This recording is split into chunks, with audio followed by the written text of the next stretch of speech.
and welcome to the Adulting is Easy podcast. This is your host, Lauren. And we have a change of pace this week. I interviewed Clint Murphy to celebrate the 100th episode of his podcast, The Growth Guide. We discussed success mindsets. This episode is cross-posted on his feed and my feed today, and I really hope you guys enjoy it. Huge congrats to the Growth Guide team on their 100th episode.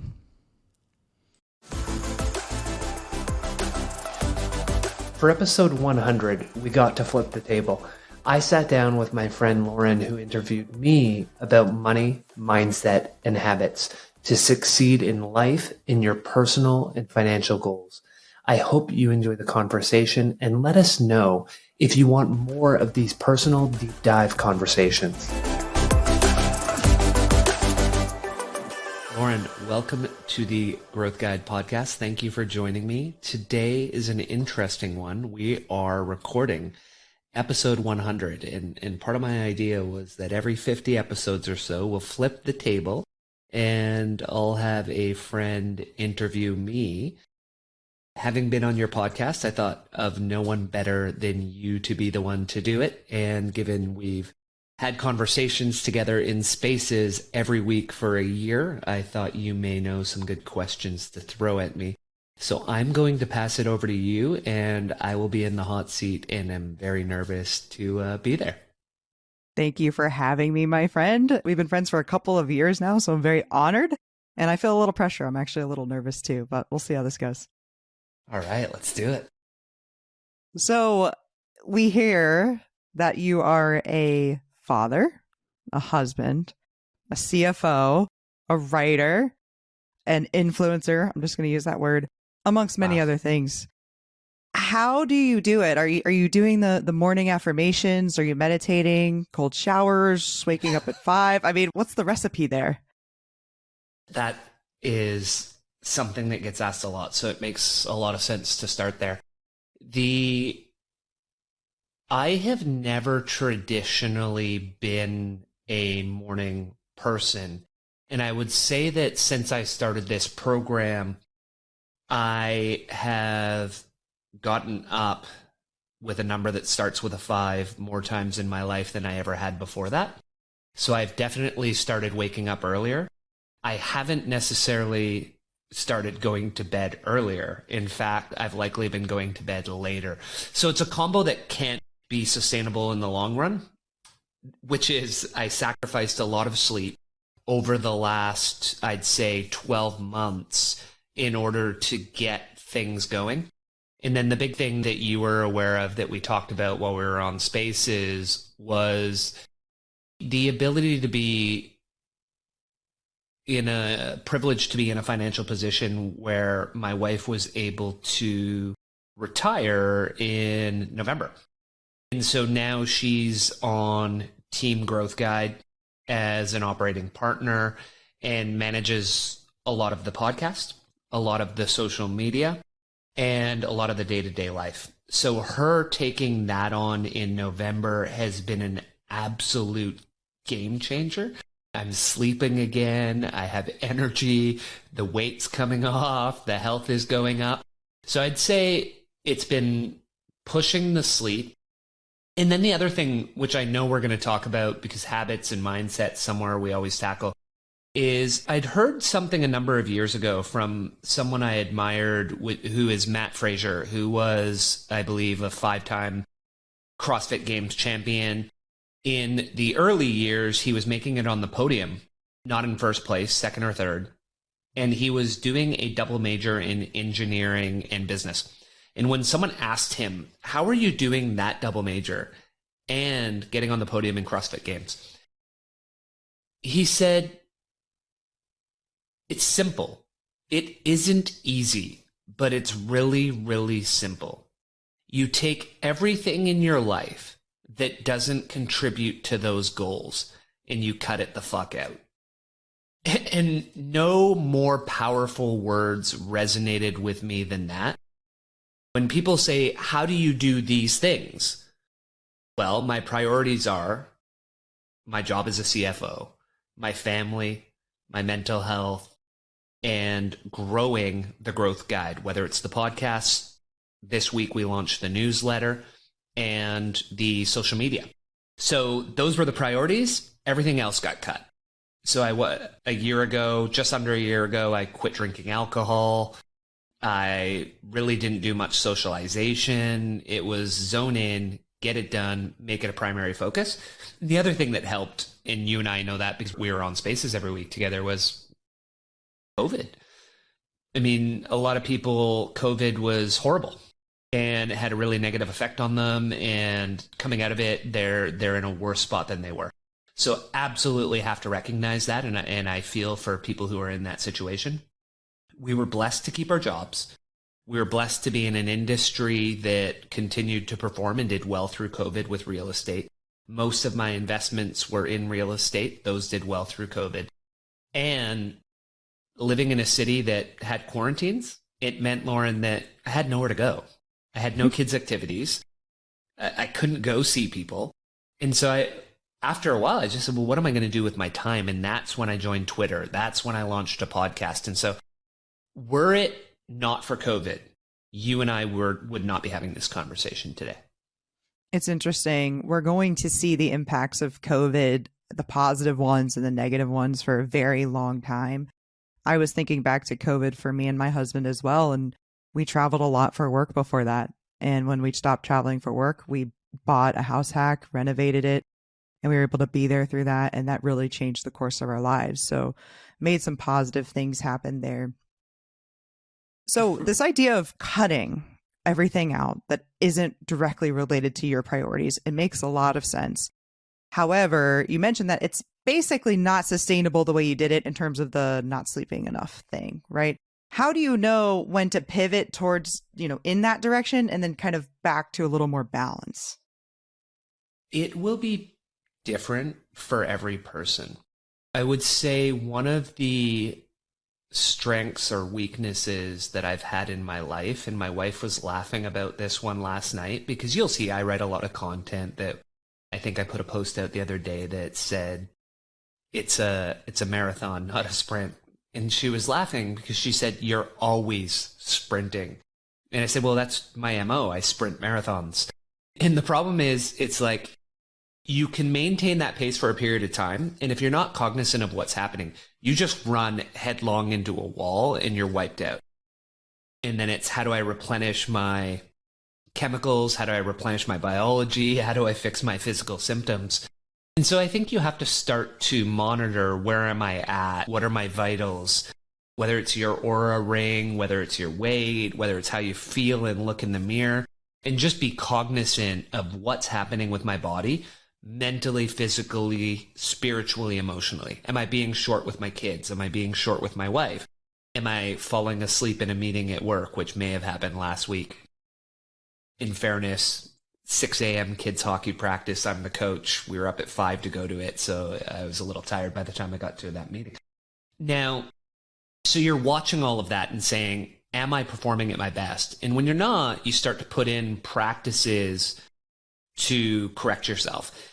And as much as possible, I try to make those practices ones that's like habit stacking, if you will. So how do you know what is a priority then? Because you can't prioritize everything, right? In order to know what to cut out, you have to know what's important. How do you decide what those things are? And so for me, what that looks like is I always boil it down to 3 key things that allow you to achieve anything you want in life within reason. You and I at this stage of our lives will probably not be NASA astronauts. That said, for almost anything else, number 1, what do you want? Number 2, have a plan. Number 3, do the work on a daily basis. And for that number 1, take a step back and say, how do I know what I want? What's my mission? What's my purpose? What are my values? And so that's an exercise I started doing, I'd say 5 years ago-ish, looking at what my values were. What hills am I willing to die on? What do I care about? And then saying, I want my purpose and my mission to align with my values. So from values to purpose, from purpose to 5-year plan, And then 5-year plan, break it backwards all the way to get to what are the things I need to do on a daily basis to be where I want to be in 5 years. And so the other benefit of doing that is when you've built it from that perspective, now you've really done, as Simon Sinek says, you've started with your why. That's my why. And if I start with my why and I have my long-term goal and I break it all the way back to daily habits, you'll find that what you thought will take 10 years or what you thought will take 5 years, after a year, you're looking at the plan and you're saying, well, wait a second. We're only a year into this 5-year plan and we're actually 60% of the way, or we're 40%, we're way ahead of schedule. And then you start to teach yourself that the North Star that 5-year plan is can get bigger, it can get bolder, it can get more audacious. So that's what I was going to ask. How attainable is that goal, and how attainable are these weekly habits? How consistent do you need to be? Are these attainable things that you're creating and then you just sort of make the star bigger if you can? The important thing, this is super important on this one, is my goals are attainable for me. Someone else's goals have to be attainable for them. And what is attainable for me may not be attainable for them. So you have to start where you are. And this is a concept that we can dive in together if you want, which I call building your get shit done muscle. And I've been doing that now, I'd say, for about 15 years. A lot of times, Lauren, it's been through sports. i.e., I'm going to do an Ironman. And at the time I made that decision, I was an out-of-shape couch potato. Broke it right down to, hey, I got to go get my bike tuned up. I have to sign up for swim lessons to not be afraid of the water. And I need to buy a new pair of running shoes. And then you just start small. Start with the smallest step you possibly can. Be consistent with it. You'll see the growth. And as you see the growth, you work your way to a bigger and bigger goal. When you do that with one goal and you're successful, then you're able to say, well, wait, now I'm going to take that to something bigger. So I taught myself I can go from 0 to Ironman. Now I'm going to teach myself I can go from 0 to CFO. Or I'm going to go from I don't read books to reading 40 books a year. But in every situation, start with the smallest steps you can. And if you've never achieved something big, the first goal shouldn't be an Ironman. The first goal should be something that stretches you and is attainable. For some people, there's an exercise we do where it's as simple as there's a hole on your wall in your living room in a certain spot. And every day, some of the key things are every day, same time, you do the same thing. So just go stare at that hole in the wall for 30 seconds at the same time every day for 30 days. Because at the end of 30 days, what you've done is you've taught yourself, I am the type of person who can do something every day for 30 days, even if it's only 30 seconds. And then the next thing will be harder, and then we'll go harder until you do your Ironman, whatever that is for you, and then you work your way up. So I think they're attainable. And the North Star ones they're pretty aspirational. Right. Okay. So you're Iron Man, right? So what would that be maybe for somebody who's just starting out? Like you said, they're staring at a hole in the wall for 30 days. So you're changing your identity a little bit. You're becoming someone who gets shit done. Yeah. If you rewind before that Ironman, I wasn't someone who got shit done. And that was when I was about 30-ish. 32, I think, that year. 31 when I made the decision. So up until then, I was a person who completed Ironmans in their head. I was a person, you're sitting on the couch eating Doritos, you're reading your triathlete magazine because you used to do sprint triathlons that take an hour, and you're like, oh, well, I could do an Ironman. It's like, no, I couldn't. I was so out of shape. I was overweight. And it took a friend making fun of me at a friend's birthday party for me to say, oh, like that stung, that hurt.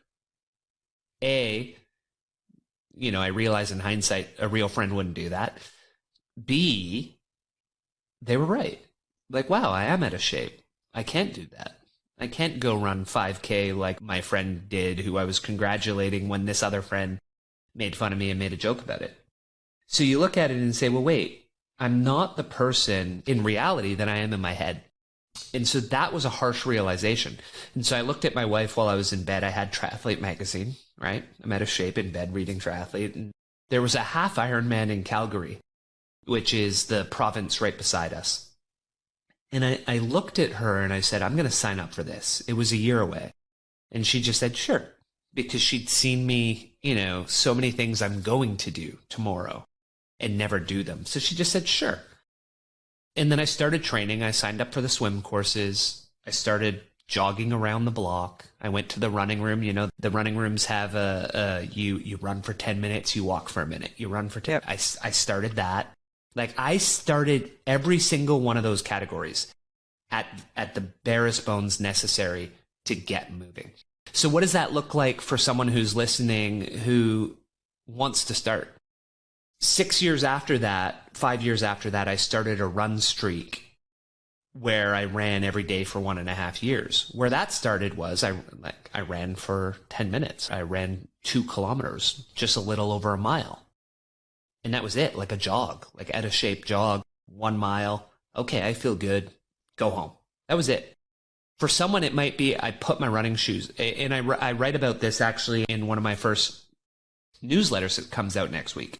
So what this could look like for that person who's never done it is for a week or 2, just wake up at a certain time, wake up at 6 o'clock, put your running shoes on.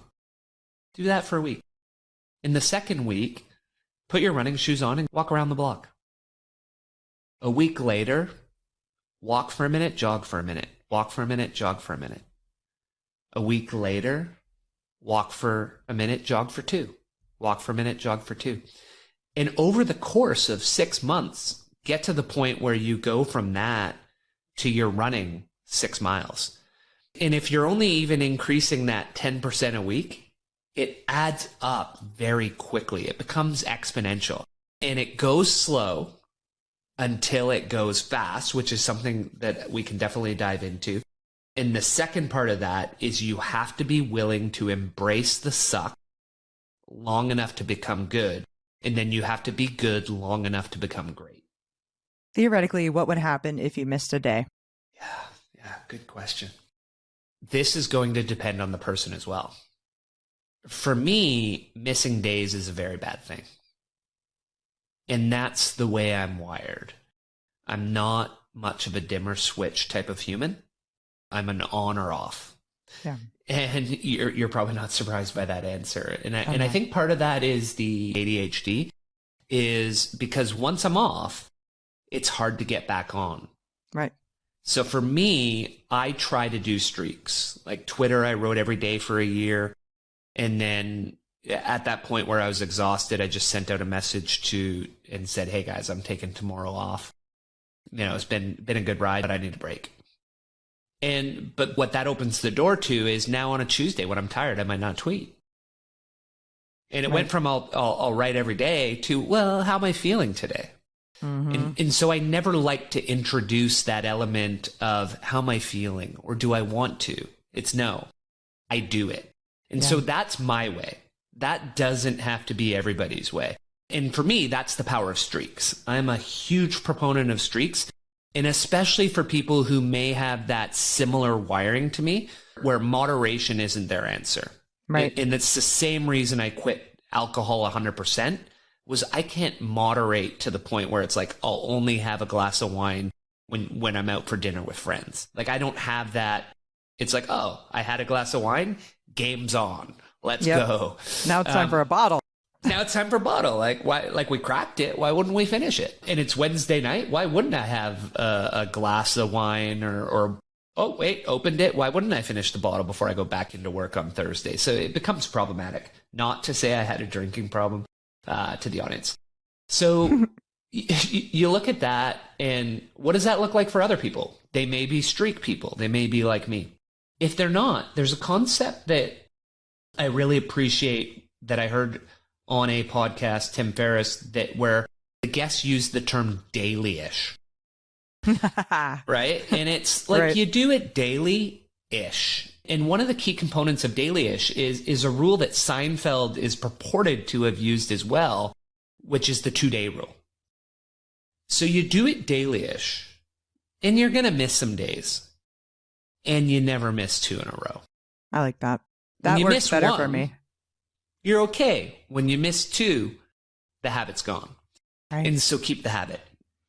I always felt the way that you're talking about skipping class in college. Yeah. Like, you know, sometimes it's like, well, I know we're not doing much in this next lecture, right?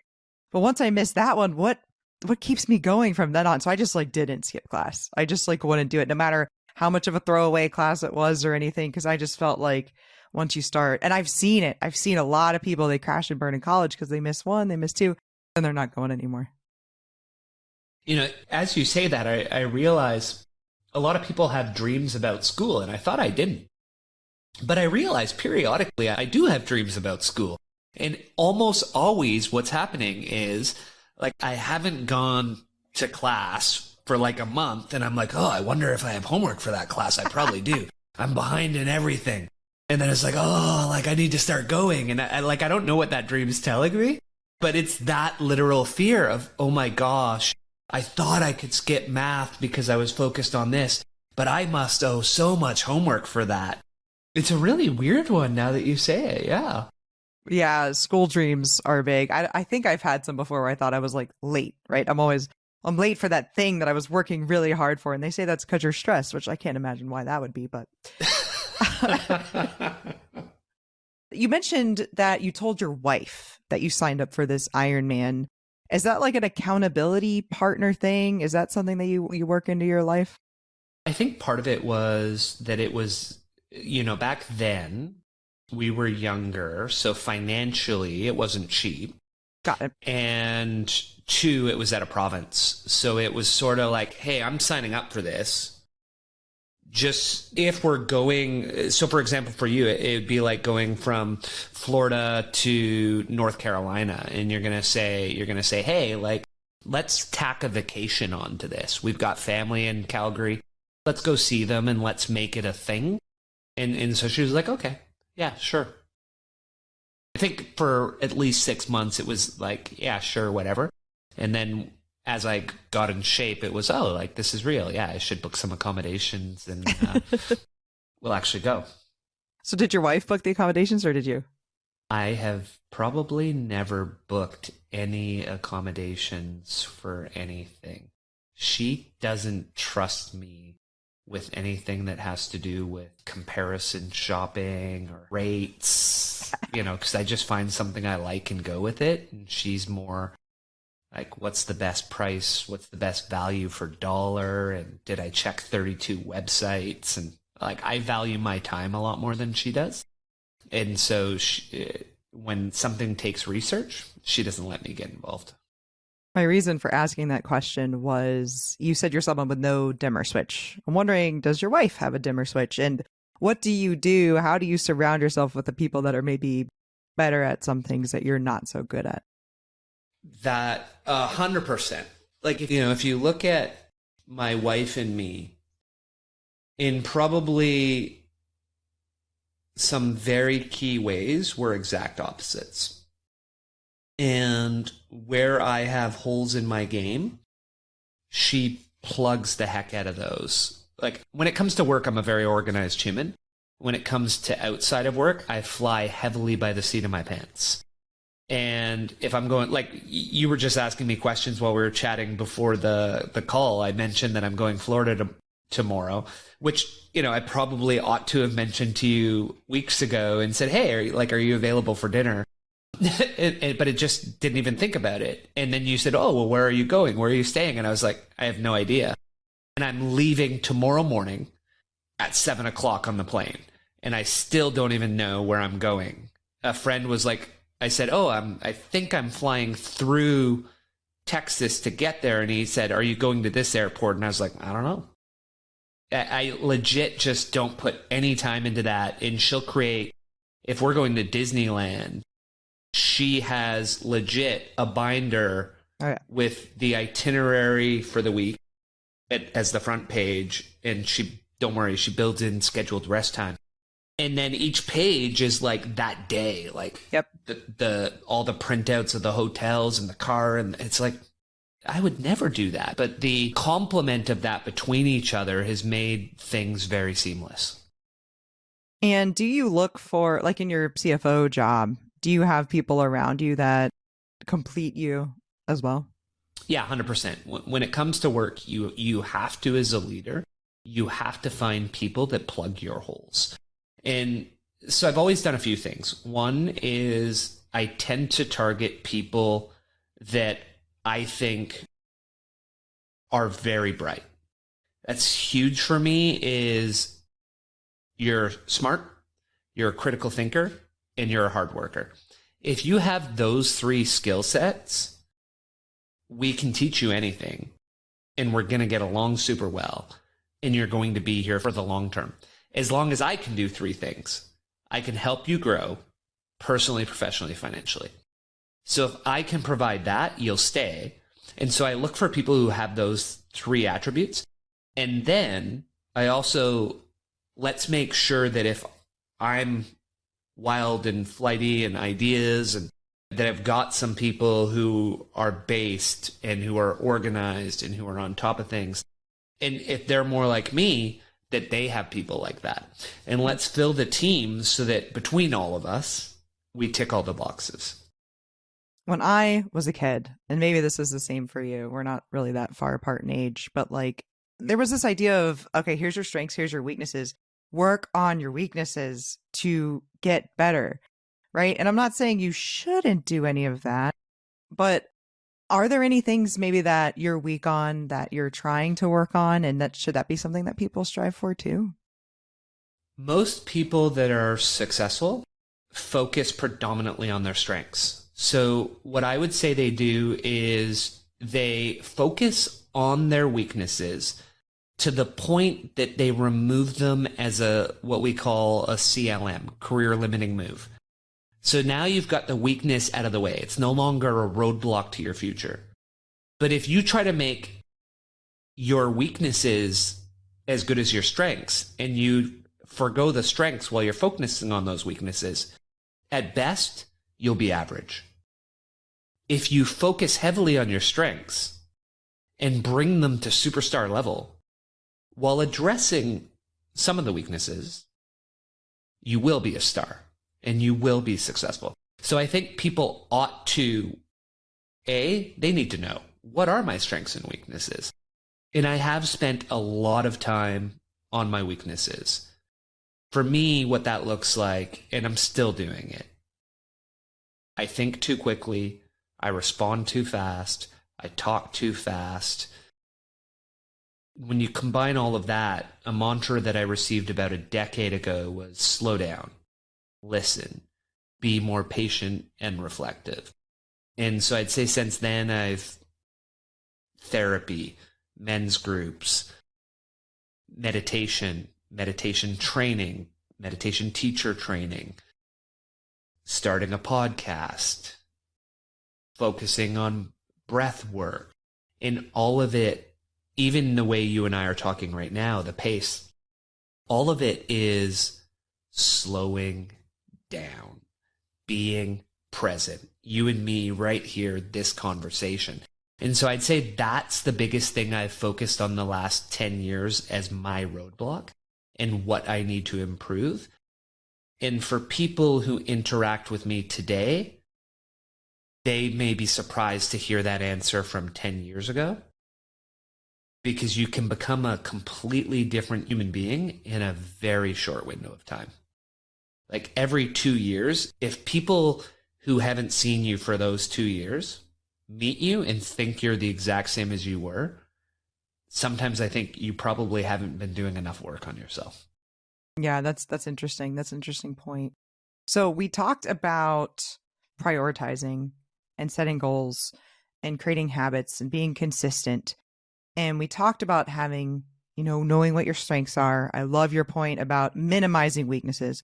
You're probably not going to get rid of all of them. And actually, it's probably better for you and your trajectory of your life to get much better at your strengths and lean into those. what else should we be combining with our strengths to fulfill our purpose and maybe enter flow and all of those kinds of things?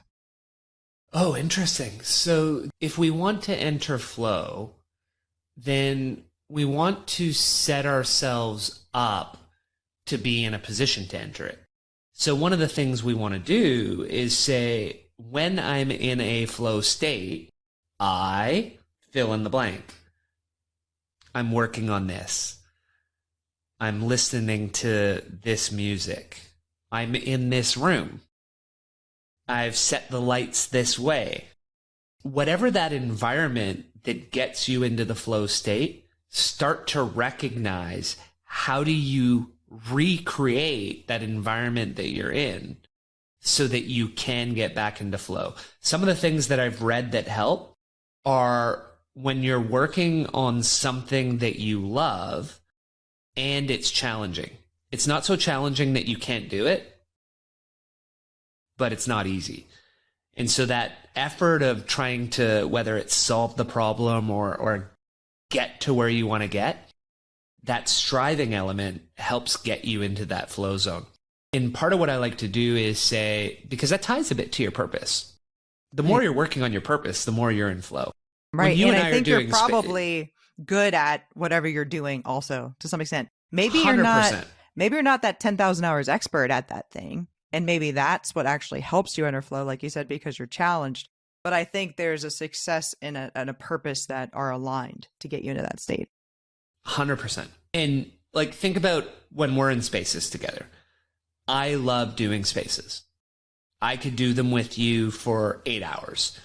And the time zone thing sucked, right? The time zone thing sucked. But like, if we were in the same time zone and we started at 5:30 and we had enough people in the room and it was jiving, I'd be like, hey, you okay going to 10? You okay going to 11? Because this is a blast.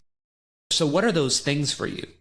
When you find, to your point, when you find what you love, it's the Japanese concept of ikigai. What do I love? What am I good at? What does the world need? What will people pay me for? The intersection of those things, you can work on that all day. Like, it's very easy to get in flow when you're at that center point. And that for me is, and that's what I'm doing. Like, this is the mission. This is the Twitter. This is the newsletter. This is the podcast. Is I know what my ikigai is, and I've got a certain amount of time and I want to get there. You're planning on retiring in a few months or pivoting, depending on how you and I look at it and talk about it. And my goal is to do the same. And my ikigai is the path there. And I know when I'm working on the things that are in it, like, flow becomes easy. Mm-hmm. Yep. So speaking of all of those, the ikigai, going back again to my childhood, this is like therapy, but there was this whole do what you love and the money will follow, right? You and I have what we love, and it's sort of our side thing. For me, it started with real estate, and then it was talking about real estate. Now it's kind of become adulting is easy, right? And for you, it's everything that we've already talked about that you are working on. But we still, as of right now, have our jobs and have our careers and have spent a lot of time and effort becoming good at those jobs and those careers. How do you kind of reconcile, I know where my passion is, I know what my ikigai is, but I'm not there yet?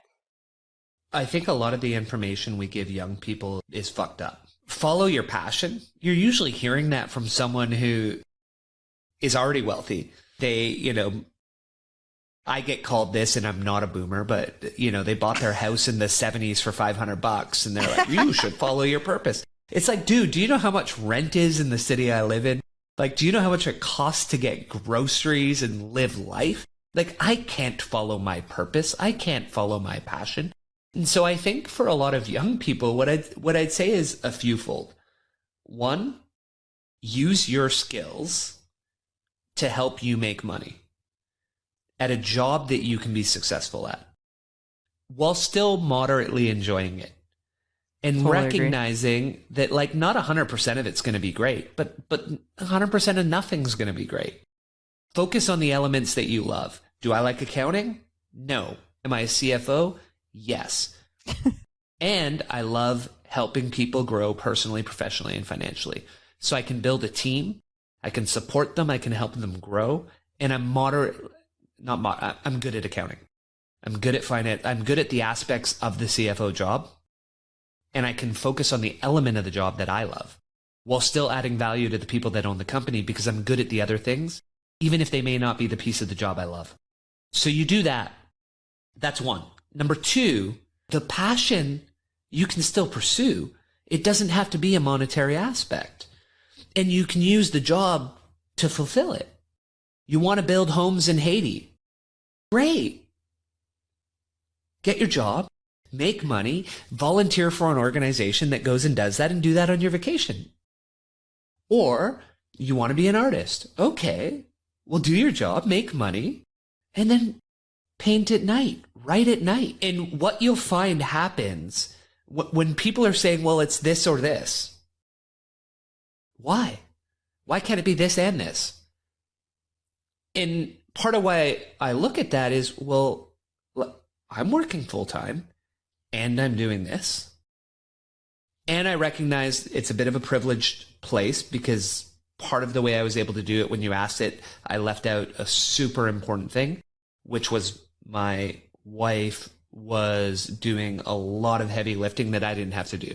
And my sister and I talk about it because we write books together, and you know, her feedback is, hey, in my house, I have to do all the stuff that your wife does in your house. And that the invisible tax, I think we call it, I recognize my wife was paying that tax. And for the listeners, that was something that she and I have talked about since we were 18, 19. And in the reverse order, not how you would think. It was her saying, look, for most of my childhood, going back, as you said, to childhood, my parents, her family immigrated from Hong Kong. My parents worked in the restaurant. I never saw them. When you and I have kids, I'm going to have a job that allows me to be the primary parent. You make us money. That's the partnership we're going to have. And that was her when we were 19 years old. I wasn't even in accounting then. I didn't do it until she told me to switch from psych and English to accounting. So when you look at where I'm going today, Lauren, I'm going back to psych. I'm going back to English because that's what I always wanted to do. But I put it aside for 25 years because she wanted me to focus on making money for our family. So I can, full circle to your question, I put aside the passion for 25 years. And now I've gotten myself to a place financially where I'm going to focus on the passion for the second half of my life. And your job, they know about the passion stuff? Yeah. In 2018, January 2018, we had a conversation about my next opportunity there or step, and what we were talking about wasn't available. And I said, okay, well, I'll give you a certain amount of time. And I gave a date, and we aligned on that. And I created a plan. I said, interestingly, all the stuff that I tell you I want to do, I knew. I said, here's the things I'm going to do with my life, and it's going to be Clint 2.0, and it's going to be by this date. And the timeline may have shifted slightly, but yeah, they were aware, and the conversations were had that, okay, well, if that's not an opportunity, I'm not working for people the rest of my life, and I'm not going to do this job for the rest of my life. So there will be a Clint 2.0. This is what it's going to look like. Here's a date, and that date has shifted slightly, but there have been conversations on it for 5 years, yeah. Thanks for listening. If you enjoy what you're hearing so far and want me to be able to get your favorite guests on this show, please do me a quick favor. Subscribe to the show and leave me a rating. The 30 seconds of your time will mean a ton to me. I like to be open. You know, I've liked for my bosses to at least know I have the real estate. If something comes up, you know, I didn't want it to be a surprise to them. Like, oh, I have this emergency I have to take care of. So we were Twitter talking might earlier. have been a surprise. Right. Yeah. The timeline. Yeah, that was a surprise. Yeah. Yeah. So we were talking earlier about the kind of attributes you want people that work for you to have. What attributes do you try to have as a leader for them, and, for others, but in other areas of your life as well? One of the things that struck me a bit emotionally, actually, was a young woman on my team. One of the other leaders they were chatting and they were talking about potentially my not being there in the future. And she said one of the things that would be important for whoever was coming in was that I lead from my heart, and it would be important for the person that comes in to do that. And I think what that looks like for me is I've worked very hard over the last 10 years to become a more empathetic person, to be more mindful of others. And you and I talked on your podcast about some of the mental health challenges I've had. And so through COVID, I knew people were struggling. I knew that isolation equaled amplification. And if I wasn't willing to talk about my mental health challenges, other people wouldn't be willing to be open about theirs. So I shared some of my challenges with my team and was there for some people who had challenges. And so for me, what I've tried to do as a leader is be empathetic, be understanding, and as much as possible to put myself in the shoes of others and think from their point of view. At this stage in my life, I'm becoming a middle-aged to older middle-aged, white, cis, heterosexual, wealthy guy. Like, I pretty much tick every privileged box I can tick. And the people that work with me don't tick those boxes. Some might. No. So they might tick some of them, but the majority don't.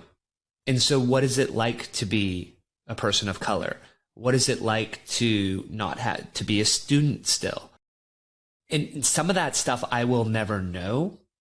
And I'm willing to seek to understand it as much as I can and try to make sure that whatever policies we're putting in, whatever systems that we're thinking of everybody at the table, and we're setting the table so that everybody has a seat, everybody has a voice, and they feel included. And that's super important to me, is that we're diverse, we're inclusive, we're smart, we're smart people who love hanging out together, getting shit done, and having fun. So that's the environment I try to set up. I asked on Twitter recently whether empathy could be learned, and it is my opinion that it can. I know that I'm more empathetic now than I was when I entered sales in 2014, because sales actually involves a lot of empathy through these discovery conversations, putting yourself in that person's shoes, right? Even to ask questions, even to be curious, you have to have a lot of empathy. But so it sounds like you think empathy can definitely be learned and grown. 100%. I would be accused 10 years ago of not being empathetic. And I think not many people on my team would say that about me now. They would say, oh, he's high empathy. And that shift takes effort. It also, in fairness, comes with age. It also comes with being a parent. Like, my God, I never cried in my life because boys don't cry. And I'm saying that in quotation marks. It's, growing up, my dad, the vintage they were, like, that's what they told us. Oh, yeah. And we didn't learn how. Then you have a kid and I'm watching a Netflix show and a kid gets hurt in a movie and I'm crying like a baby. And apparently my brother is watching K-dramas now and he's bawling every time. I found this out this weekend. Sorry, brother. And he's bawling every time he watches these K-dramas. And I agree. They have an element of drama and emotion that's higher than a lot of our Netflix or television. So you look at it and say, okay, well, that's from aging. Like, you just age into emotion. As a man, your testosterone drops. And part of what comes with that is you're more in touch with emotion. You're less aggressive. And the best example I have ever seen is any grandparent with their child or a grandchild relative to them as a parent with their kids. It's an 100%. entirely different human. Oh, my dad, I'm like, where was this guy? And even like, my sister's 20 now, right? And my niece is 2. The difference in those, my sister was a little kid like 10 years ago. The difference is insane. It's crazy. Yeah, it's like, wait, like my dad will be like, I think you're yelling at your boys a little too much. Like, do you, you're saying that to me? Like, where do you think I learned this? Like, you were insane. Like, you're the only person in my life that's ever scared me. And you're telling me I need to be a calmer human being. Like, that element just takes time. And then I think the other thing that it is to your point, almost anything is learnable if you want to do the work to learn it. So if you want to be, you and I talk about this all the time, if you want to be wealthy, you surround yourself with wealthy people. If you want to become a real estate investor, start talking to real estate investors. If you want to be empathetic, surround yourself with people who are empathetic. Watch them, role model them. Be like, oh, Stephanie's more empathetic than me. Most empathetic person I've ever seen. I'm going to spend time with her. I'm going to watch how she behaves with people. And I'm going to learn. Here's one of the things I recommend for all the listeners. Take all the people at work. Take all the people in your life that there's something about them that you admire. Take that trait you admire and copy it until it's yours. You're not pretending to be them. You're just copying that trait.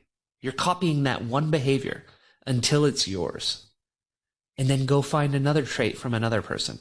Copy that trait until it's yours. What you're looking to do is everyone you admire around the table, you're taking something from them and you're making it yours. So that in the course of a few years, again, you're a completely different person. And it's all those traits and skills and attributes that you admired in other people. And now you embody them. Always learning, always growing. I love that idea.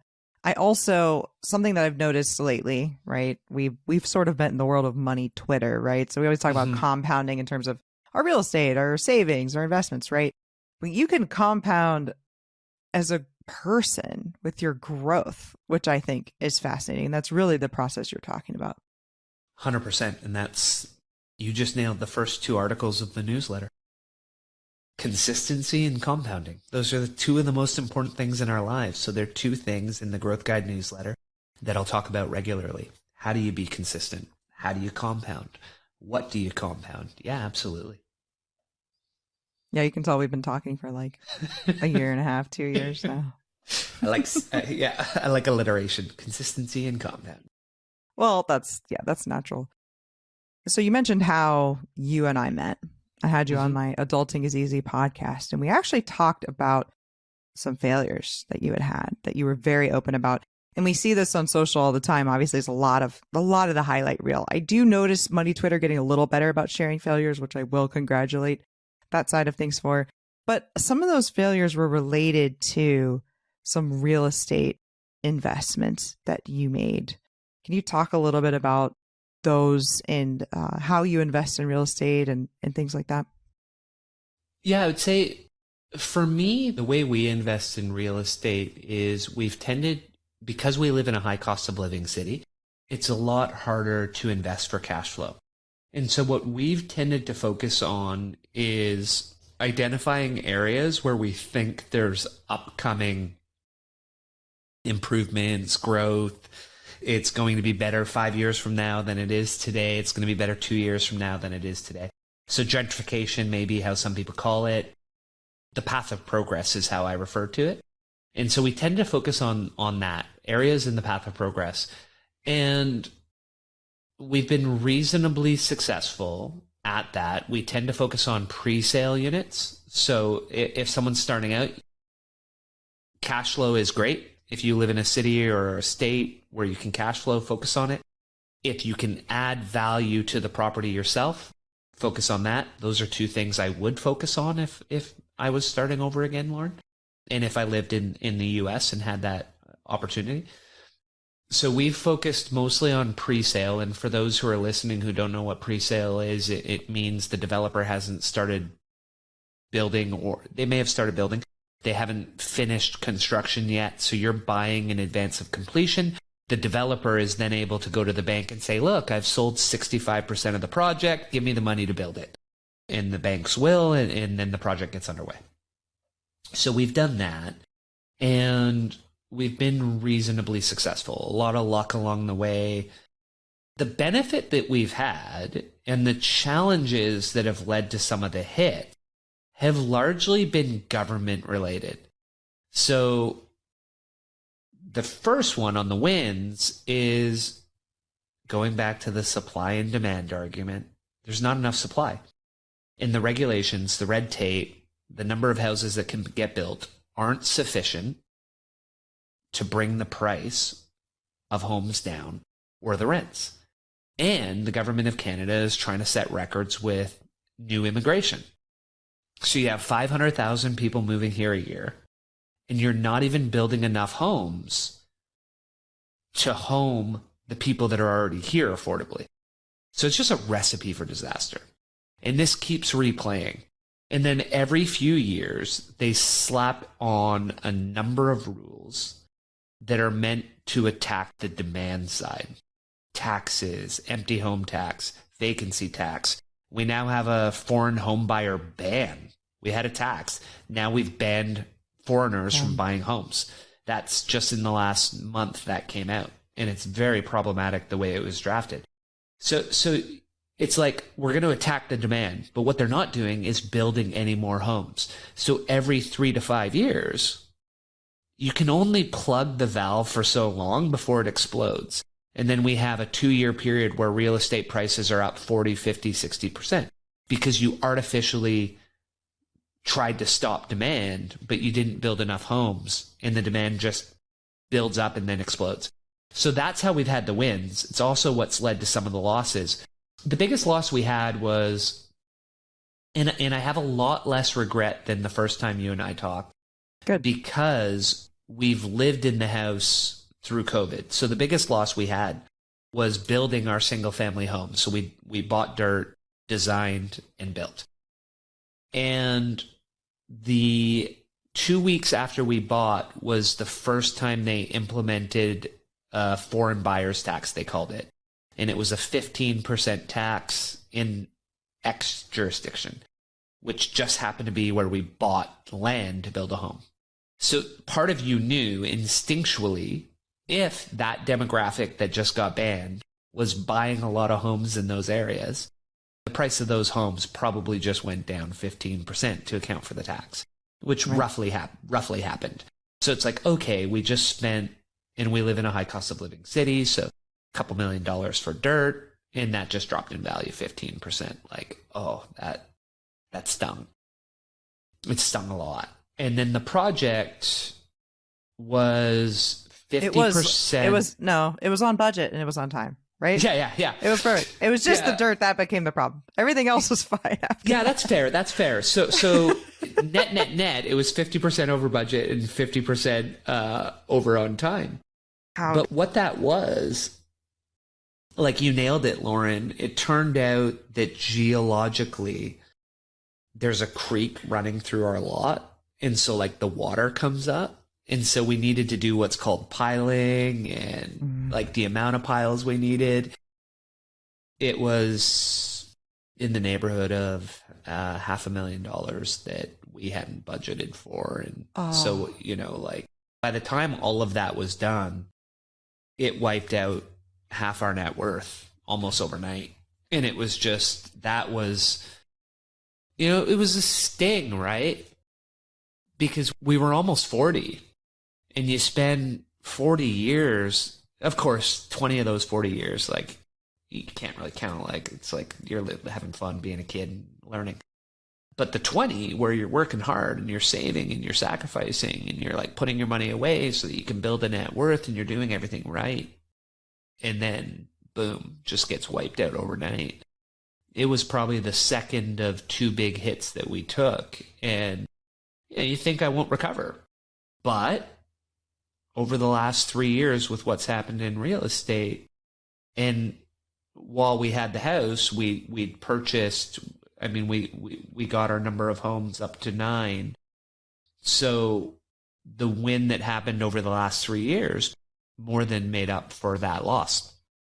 And you got to be in a pretty large single family home, especially for that area where there's not that many single family homes, a lot of townhomes, apartments, things. You got to be through that. I mean, you just talked about you were quarantined. You're quarantined in a pretty nice house with your kids. I mean, it was amazing. Yeah, amazing. Amazing. And like I'm blessed enough to have where I record my studio, if you will. I have a separate little building in the backyard that's about 300 square feet. It has a gym, sauna, desk area. It's a blessed life. And so it felt shitty at the time, and it hurt and it stung. And in the fullness of time, it was fine. And that's something to focus on. Like, if there's a takeaway there, pain is usually short term. And so even though it was a rough hit, it was a rough hit for a short period of time. And then the win will be a lifetime. I mean, if we can, in the pivot that we do, if we don't have to sell the house, then I'd be comfortable living here for the rest of my life. So there's a habit muscle. Is there like a failure muscle? Is there a comeback muscle? Yeah, I think so. You know, it sounds trite to say, and I wrote this tweet last week, so I'm okay doing it. Failure is your stairway to success was a tweet that I put out. And it's reality. Like, if you aren't failing, you're not pushing enough. When you're a kid, if you never lose a game, then you weren't playing hard enough competition. If you never miss a bench press, if you never miss a squat, then you weren't lifting heavy enough. Like, those misses are the sign that you're pushing. Those failures are the sign that you're learning. So you always want to be failing. You always want to be missing. You just want to be missing up. You want to be failing up. You want to be failing forward. And people will be like, oh, that's so cliche. Like, you don't actually do that. It's of course you do. In the number one spot, you do it. And I had a conversation with Tiago Forte of Build Your Second Brain, and he nailed it. When you look at social media, and you and I are on Twitter, the life cycle of a tweet is under a day. And so if you miss, your downside is practically zero. Unless you say something egregiously stupid that gets you canceled, and you probably shouldn't have said that in the first place. So it's pretty much zero, right? Yeah. But if you hit, you go viral. You can add 30,000 followers in a day, 2 days. Like, look at that asymmetric upside. Nothing happens. You gain 30,000 followers. And those are the type of asymmetric bets that you have to be willing to take all day, every day. Imagine you could go to a casino and they said to you, they gave you those odds and you had unlimited chips. You would be placing as many bets as you possibly could in the amount of time that casino was open. Because you can't lose anything, or you can make $30 million on the bet. Like, you're going to be making those bets all day. And the interesting part about that is not many people are making those bets. Whether it's Twitter, whether it's Instagram, whether it's LinkedIn, whether it's YouTube, whether it's TikTok. The same thing applies to all of those. All you have to do, and this is somewhere we can spend some time together because we both do this. All you have to do is move from being a consumer to being a creator. And this goes back to what you were saying earlier, which I have noticed. Twitter, for example, was very overwhelming for me at first. I've not had the success you've had, but I'm definitely more consistent, right? It seemed very crazy. Like, you want me to tweet every day? And now it's like I think at any given time, I have between 40 and 50 tweets scheduled, right? Yeah. And they just come throughout the day. And I'll even tell my husband, oh, hold on, I got to put that in my drafts, right? I'm going to tweet that later. So it's something that becomes so much easier. And now I'm trying with Instagram, and my goal is 200 posts in 2023. I'm not even going for every day because it's very intimidating to me for some reason, right? But that's how it is. You start with one thing and then you add another thing, right? At first, even doing the podcast was really difficult. And I started doing it every other week. And then over time, I started doing every week. And that becomes a little bit easier. And then I realized I didn't really like the editing, started outsourcing the editing, didn't think it was one of my strengths, right? So you start, and then I start stacking different things, because as you go, things that were really hard a year later are easy. Then you can add another hard thing, and then that becomes easy. And then you add another hard thing and it becomes easy. And content creating is for sure like that. And there's really nothing like it. Everything becomes easy when you do it consistently for a long enough period of time, right? The whole concept of smart choices plus consistency plus time equals exponential results. And you and I have seen that with so many things over our lives, with us, with people we know. So it's absolutely a repeatable format. But I'm going to pivot a little away from content for a second, because you hit something that I really want to reinforce with the listeners. And we would talk a lot about this in spaces together whenever we got to mindset, or people would ask us, hey, how can I get rich? How can I make money? The number one investment, I always said, was in ourselves. Because we are the ones who are going to make money. Yeah. It's trading. It's not necessarily trading time, but it's trading our value for money. So we have to increase our value. And you used the word stacking. So you start on one platform and then you stack another. And that's what we want people to be doing in their lives. So I'm an accountant. I went deep on accounting. I was at KPMG, Big Four accounting firm, for a decade. Deep on accounting, deep on the people side, but very audit accounting. That's how I don't that's the reason I'm good at accounting. Then when I went into industry, I learned finance. I learned IT. I learned tax. I learned capital. I learned FP&A. But again, those are hard skills. And then you talked about it. I picked up EQ. Writing. Public speaking. Now what we're doing, these are what we call rare skills. So the intersection of multiple skills, because it's very hard, if not impossible, for most of us to become the top 1% in any of those areas. And let's look at you and I on Twitter. Our ability to become the 1% on Twitter is super hard.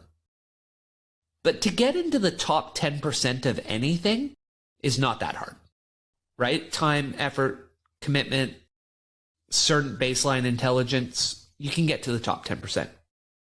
Now imagine if you get to the top 10% in all 6 or 7 or 8 of those things. Now you're not the 1%, you're 0.01%. So some of the things young people are told, pursue your passions. We beat that one up together. The other thing is focus on in-demand skills or in-demand jobs. The problem with in-demand is arbitrage and time. When you drive your car, you have 2 different routes you can go.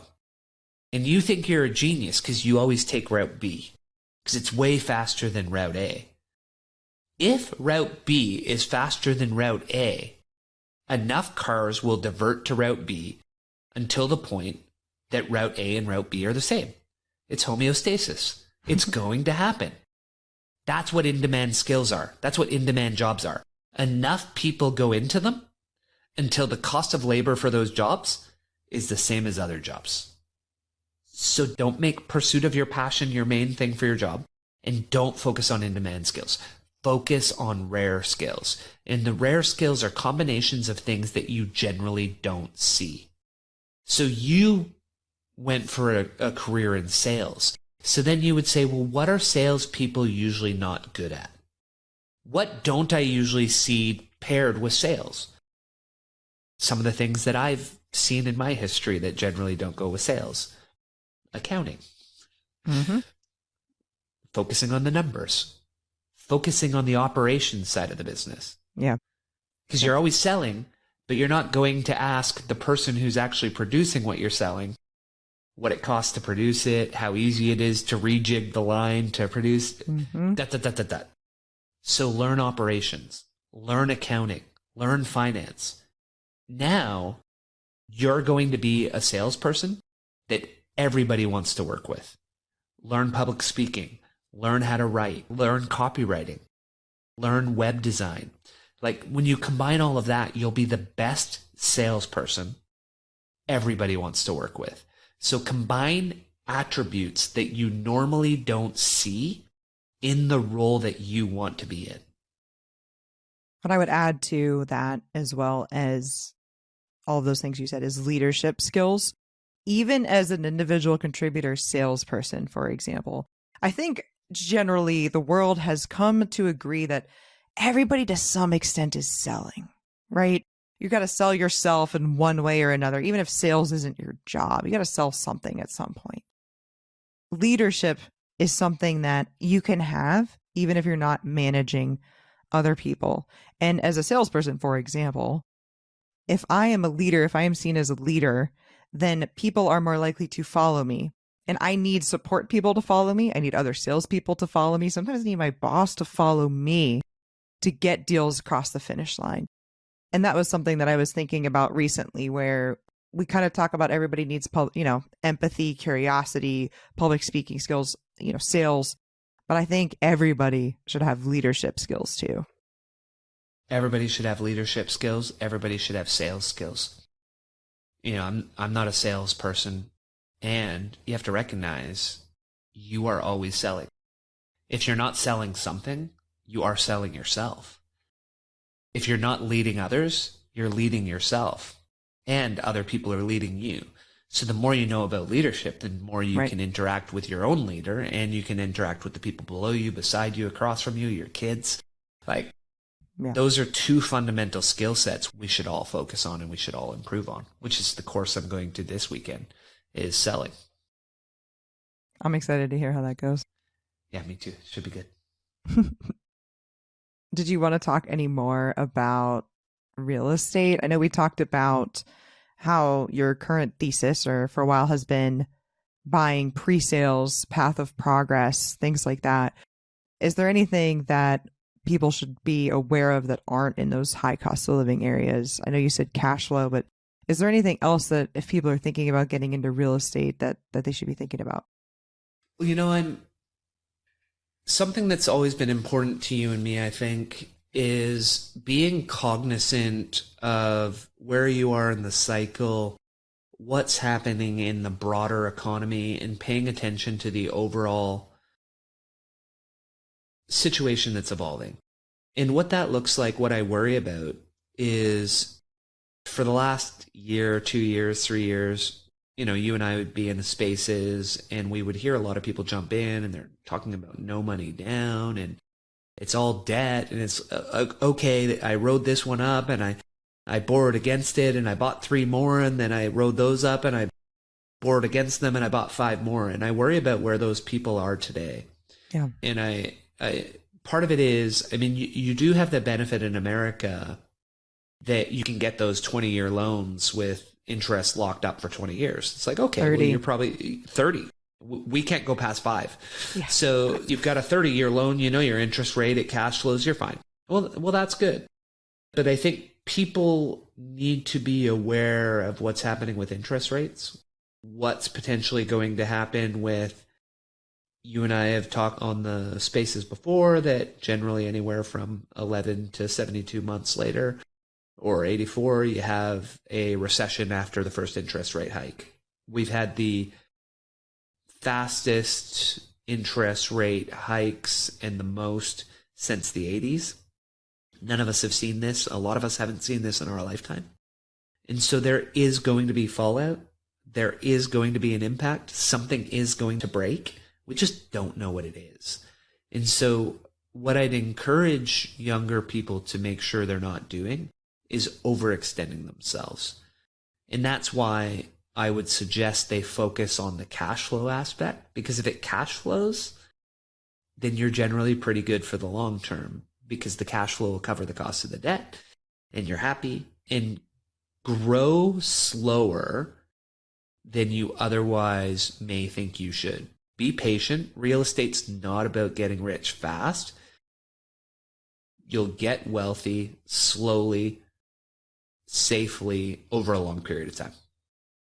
Yeah, I think that's good advice. And that's why they're raising interest rates. I think that will slow people down. That makes less deals cash flow, and hopefully people aren't overextending themselves. I do worry about, because in the United States, if you have over a 4-unit, or if you have a 4-unit or less that you bought with a commercial loan, they have balloons, and these balloons are coming due. And I don't know, there's another shoe that's going to drop in a couple of years here if interest rates don't go back down, for sure. That's a good point. Well, for example, there's a developer in our city who's declared, the CCAA bankruptcy protection. And it's in the papers, so nothing I'm saying. It's all over the newspapers, all over the industry right now. They had $700 million in debt. And our interest rates here in Canada over the last year went up about 5%. So when you do the math, that debt was costing them an extra $35 million a year. And, they probably thought they were geniuses when they started buying that dirt in 2015 and 16, and the market went up 40, 50%. And they kept piling more land in. Hey, Vancouver prices never go down. Let's keep buying. And then interest rates go up 5% in a year. And it's hard to get, we talked about the inability to build supplies, so it's hard to get the permits. It's hard to get approvals. It takes sometimes 5 years. They couldn't maintain the debt loads. And so that's a company that managed to buy enough dirt to get $700 million in debt. And if you're assuming they had 65% loan to cost, that's over $1 billion of real estate, and they're in bankruptcy protection. So if it can happen to them, your mom and pop who are buying onesies and twosies, you can get in trouble fast. And so just being cognizant of that and watching for it. And what's that saying? They say, don't get out over your skis. Like, kind of stay back, stay relaxed, stay moderate, stay calm. Yeah, I like the idea of, conservative underwriting, having cash flow, having reserves, because something is always around the corner. There's always going to be a recession. That's just kind of how the economy works. So being prepared for it when it does. And also, I've heard this before, wise people learn from other people's mistakes. So it's great if you can learn from your own. That's awesome. That's huge. That's why failing forward is important. If you can learn from other people's mistakes, you're in even better shape. So learn from some of the people that got caught with their pants down in 2008, especially. Yeah, and that's the downside of leverage. The upside, in bringing it back to your idea of content creation, the other thing I think most young people should be doing nowadays is they should be on social media. They should be on Twitter. They should be on Instagram, LinkedIn, whichever one you want to go on. I tend to prefer Twitter, and we can dive into why after if you want. But what I'll share is one important concept is you can get rich doing the simple path. High paying 9 to 5. Get your earnings up. Reduce your spend. Invest in index funds. You'll get moderately rich doing that over a long period of time. You can't get wealthy without leverage unless you win the lottery. We're not going to count that. So to get wealthy, you need leverage, whether it's real estate leverage with debt, network leverage with your network to grow your ability to earn, digital leverage. So when you look at online creation, there's no barriers to entry. You have asymmetric upside. You can share content with the world from your mobile phone. You can build a following who believes and trusts in you. Now, there are certain things you have to do to make that a reality. It's not easy. But you now have the ability to go from your brain to the world and to show people who you are, what you're capable of, and what you can do. So you build an audience of opportunities. Opportunities for networking, opportunities for jobs, opportunities for sales, opportunity to sell products. So I think all young people should be pursuing that as part of their toolkit, because it will present them with oversized opportunities through the rest of their lives. The number of people that are reaching out to me for different things and who they are, I would have never expected to have these conversations in my life. And so that, you and I have always used the real estate leverage as our way to someday hopefully be wealthy. The digital leverage, if I'd realized the potential of that, I would have been focusing on this 15 years ago. It's astronomical what you're able to achieve with a mobile phone or a laptop computer on any of these platforms. And I've been blown away by learning what some young people are doing on a myriad of the platforms, whether it's Instagram or TikTok or what have you. And it needs to be purposeful too. I think when social media first came out, it was, Facebook, whatever, and it was like, share your feelings, right? Or share what you're doing. Or, there's always like the share your meals, share the pictures of your kids. There's that stuff too. But it's more than that. It's building this personal brand and doing it young, right? And also being consistent with the kind of content you put out there and finding your niche too. I see a lot of Twitter accounts will say things like, why am I not growing? And I'm like, well, you tweeted about your food. You tweeted about your budget. You tweeted about this trip. You tweeted about that car. You tweeted about these clothes. What is your brand? Who are you? What are you passionate about? And that's something too that I just wanted to add to what you say. It's not enough to just be prolific. You do need to have a little bit of a plan behind it. Well, not only did they do those random tweets you said, but they took Tuesday, Wednesday off. True. They went on a ski trip for a week and didn't tweet for a week. Came back and said, hey guys, sorry I was away. I'm back now. I really want to get engaged. I want to grow. It's like, well, no, you don't. If you wanted to, you would have scheduled tweets. Lauren just said she had 40 to 50 tweets in her queue. You would have scheduled them. You would have wrote ahead. You would have taken 2 minutes to engage with your team so they would engage with your stuff. You don't have to be on your phone for an hour, but you could ping 2 likes or comments on your friend's stuff so they hit yours when you go to the washroom. As soon as you make the decision that you're going to be random, you're not going to be consistent, you're going to take weeks off, what you're suggesting is, and this is fine, I'm nothing against this, but what you're saying is, I don't actually want that.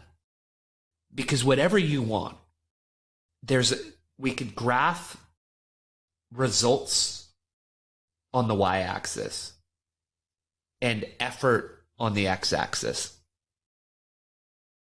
And you have to look at what you want and understand the effort it will take to get what you want. And this is job title, money, Twitter growth, LinkedIn growth, being a runner, having a 6-pack. Throw anything on the results effort curve. Then ask yourself, you say you want something. Are you willing to put in the effort that's required to get that result? If the answer is no, we got 1 or 2 things we can do. You can continue to say you want it and be upset, angry, and depressed that you're not getting the results you want, because you're not reconciling that you're not willing to do what it takes to get the results you want. So that's one thing. And that is very large percentage of the population who stay stuck on that one. That's Number the default. 2 is, that's the default. Number two is you can say, well, wait, clearly I don't want that. So we can do one of two things. We can recalibrate. We can say, if I do want that, I'm going to put in the work to get there. And if I don't want to put that work in, what level of work am I willing to put in? And where does that get me on the results graph? And am I okay with that?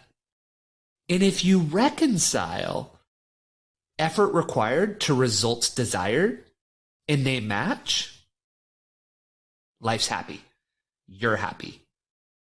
And you'll get the results that you're doing the work for. It at a high level. Of course, obviously, there's a certain amount of luck involved, lots of minor things, but in general, because if we look at it an example, getting six-pack abs, like there are certain things most of us can do to get it. And if we say we want it, well, then do those things. Else, you don't want it. So really encouraging that Twitter person, the young person who's listening, always reconcile. What do you want with what you're willing to do? And when they reconcile, you'll succeed. Absolutely. That is, by the way, a very freeing thing. So I grew up on the water. I don't know, blessed, privileged. We've talked about that, right? But it's like a one-story ranch house on the water. We get my dad's boat, we go out. Immediately not one-story houses anymore. I mean, big, beautiful, just gorgeous homes. When I was a kid, he's like, I really want one of those. And as I'm an adult, I'm like, I could have that if I did. If I worked harder, if I worked longer, if I wanted to have a long career, if I wanted to get promoted to VP of sales, if I want to do all of these things. My husband maybe gets a big exit from his firm and starts another one, gets another exit, right? We could have that. But it was a very freeing moment when I thought, I don't want to do those things. And now actually, I don't want one of those houses. I'm very happy house hacking in my regular house. And it's actually the most freeing thing in the world. And you realize, oh, I don't want it. Because if I did, I'd be working towards it. And so you went through the results effort. You said, if I want this, these are the things I have to do. Am I willing to do them? Do I want to do them? And the answer for you was no. And that allowed you to free yourself up to say, well, wait, then I don't want that. How freeing was that to then let go of that and say, instead, because here's the fun part, instead, I'm going to retire in 4 months. Because when you and I had that Twitter exchange, it was only about a month ago, right? Mm-hmm. Yeah. And you're about 3 months away now. Yeah, that's it. That's the difference. Like, and instead, I'm going to retire at 33. My husband's going to go to work part-time at 30. That's way better than having a big house on the water. Do you know why? Because now I have time. And you know what? Also, my boat's in a marina. It's $300 a month. But I go over there. Somebody's charged the battery. They've gassed it up. They've iced it up. They put it in for me. I get in. I leave. I come back. Then they undo all of that. Right? Yeah. That's a pretty sweet life. And I can do it on a Tuesday instead of having to go out on the water on Saturday and 4th of July and all of those things. And that's it. It was the most freeing thing in the world when I realized that. And you know what else happened, Clint? That was interesting. I stopped wondering what those people did to get the house, right? Oh, their parents probably blah, blah, blah, or it was a really lucrative divorce or whatever it would have been, right? Yeah. I stopped wondering how they got the houses too, because I didn't care, because it doesn't matter. Once you stop kind of even wanting it, you automatically stop almost coveting what other people have and being jealous, and all that kind of fell away for me too. And that's what it is. And we could probably end on this one. I'll share one thing that I talk about a lot with guests, and I call it the Kardashian effect. And nothing against the Kardashians. Love what they've done. Super Incredible. Impressed by it. Incredible. Right? Yep. Out of the top 7 earners in reality television, the Kardashian clan is about 5 or 6 of them. Like, it's absolutely incredible. Astounding. But what they were one of the first groups to do was this whole put your life front and center. And what you and I talked about, always front of stage. The good, the fun, the designer, the photoshopped. And what they never showed was that back of stage. The shitty morning with your kids. Your kid yelling at you, telling you they hate you, like throwing something at you, like you yelling at your kid, like not having a good interaction with your family, the acne, like you don't see the back of stage stuff. And what that created for a lot of the world was this sense that we're not good enough, that our life isn't enough, because we always see beauty on Instagram. We always see the people talking on Twitter about the millions that they're making in these deals. I don't see anyone jumping on and talking about how they've lost $500,000 in Bitcoin in the last 2 years. Like, the amount of money I lost in my Bitcoin was astounding. But I guarantee you that if you go on tonight, you're going to see a bunch of happy Bitcoin people because Bitcoin had an amazing day. Yep. And so they're all out. They're all shouting. Yep. Laser eyes are everywhere again. Oh, yeah. But where were they last week? Where were they for the last year and 2 months? Nowhere, because that's when the fall started. So none of them came out. And so if you're a person, the Kardashian effect is always comparing ourselves to other people's best scenario. And as a society, in almost every measurable way, we're in a better position today than we ever have been throughout history. And yet, so many people think that we're in the worst position or worst time or worst stats that the world's ever been in. That doesn't mean there aren't things that need addressing. That doesn't mean we don't need to improve mental health, affordability, racism, inclusion, diversity. So many things that need working on. And in so many measurable ways, we're in a better position today than we ever have been. But when we compare ourselves to others on social media, on reality television, we are always going to be left wanting. And that is what we have to stop. We cannot compare ourselves to others. We can only compare ourselves to who we were yesterday and who we want to be tomorrow. And I think that might be the end of our conversation, Lauren. I don't think we could have scripted that any better, Clint. Yeah, thank you for joining me. It was awesome. It was fun to be on the other side. And we'll see how it goes. We'll talk when the episode airs and see what the fans of the Growth Guide have to say. Yep, looking forward to it. Thanks for having me for episode 100. Yeah, thank you. If you like the podcast, you'll love our new newsletter, The Growth Guide. Every Thursday, straight to your inbox, with the goal to help you be better, achieve more, and become financially free. Check it out at our website, thegrowth.guide. Subscribe and learn more.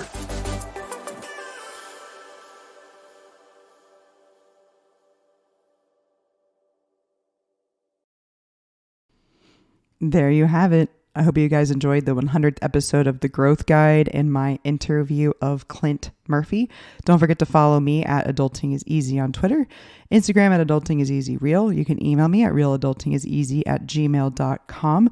Don't forget to check out House Money Media and the House Money Media podcast as well.